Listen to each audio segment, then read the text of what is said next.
let's get to the state of downtown Seattle, which, hint, not great. This segment is brought to you in partnership with our friends over at Future 42. Turn your frustration into action at future42.org. Make sure to sign up for their newsletter. All right, there was this Axios article out talking about how there are a lot of downtowns across America that are struggling to make a comeback.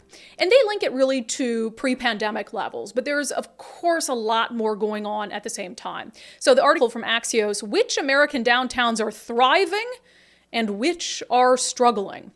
I'm sure it will come as no surprise that Seattle is near the bottom of the list in terms of downtowns that are making a comeback. Seattle ranks 51st on the list. So in terms of downtowns that are doing well, like who we should be looking to, and this graph is from Axios, Salt Lake City, Utah, doing great. They are booming after the pandemic, back at them. Bakersfield, California. Let's see, there's a couple other. Baltimore, which is great. Baltimore is doing better. San Diego, California, Honolulu, Tampa, Florida. And then you get into the ones that are really struggling. At the bottom of the list, very bottom, number 63. San Francisco. Again, not a surprise to anybody. Portland, Oregon, 61. Not a surprise. And then Seattle is at 51.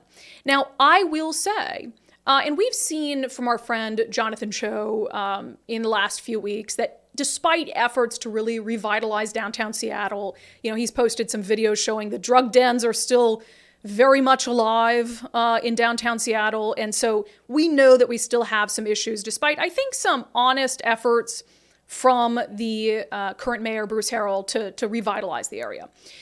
But one of the positive things, I think, one of the reasons maybe Seattle isn't closer to the bottom of the list is Amazon has asked its workers to come back to downtown Seattle a little more often, which we've been talking about and I think is truly one of the things that is going to be important for downtown Seattle, is to get people who aren't there to use drugs or steal things or commit crimes back to downtown Seattle.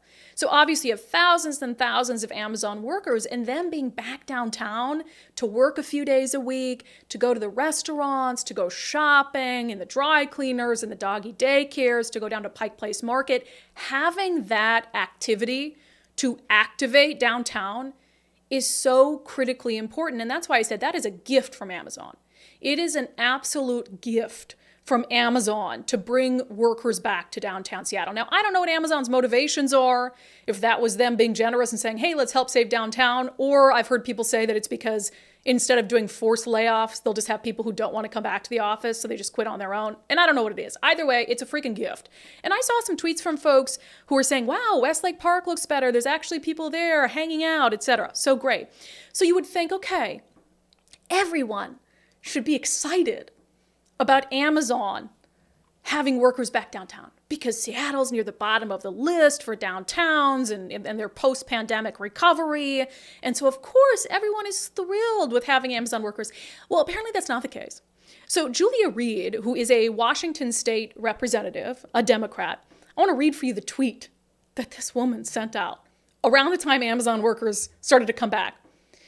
My goodness, she writes, it seems most of the Amazon back to work folks are choosing car commutes, anti-climate pledge, sound transit chaos, and almost forgot about block the box, which is where you pull out and you block like the little pedestrian walkways because you're trying to take a turn and maybe you couldn't do it. She writes, if Seattle PD was out ticketing, Mayor of Seattle would have made a fortune on this commute alone. So just ponder this for a second. So here you have, and Julia Reed, I think she represents like the, it's now called Uptown, like it used to be called Lower Queen Anne area of Seattle in the state legislature. Here she is, my goodness, complaining about the way in which these Amazon employees are choosing to come back to the office. How dare they choose car commutes? That's not climate pledge friendly. Representative Reed, I can't even believe someone has to say this to you, but for the sake of the city you represent, maybe keep your petty grievances about Amazon employees blocking walkways on their first couple days back to the office, maybe keep those to yourself. Because we need every single person from Amazon who's willing to come back to the city to come back to the city. So maybe keep your first world problems about the car commute to yourself. But this, again, is just representative of the fact that all about them and their needs. And I looked at this when, way back, five or so years ago, when Seattle City Council was vilifying Amazon, trying to push a tax on high-paying jobs, a head tax on Amazon, with no care or concern for what their vilification of Amazon would do to the city that they were supposed to be representing.